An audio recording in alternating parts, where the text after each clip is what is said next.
ललितपुर महानगरपालिका 8मा अवस्थित बालकुमारी मन्दिरको आफ्नै धार्मिक, सांस्कृतिक एवं ऐतिहासिक महत्त्व छ।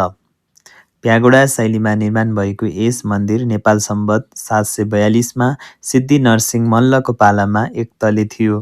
नेपाल सम्वत 817मा योग नरेन्द्र मल्लको पालामा थप तला थपिँदै 3 तले बनाइएको कुरा शिलालेखमा उल्लेख गरिएको पाइन्छ।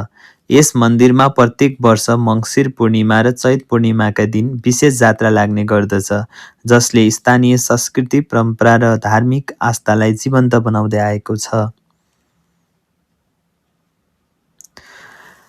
सम्पूर्ण जति पनि यो भिडियो हेर्नुभएको छ उहाँहरूको मनोकामना पुरा गर्नुहोला।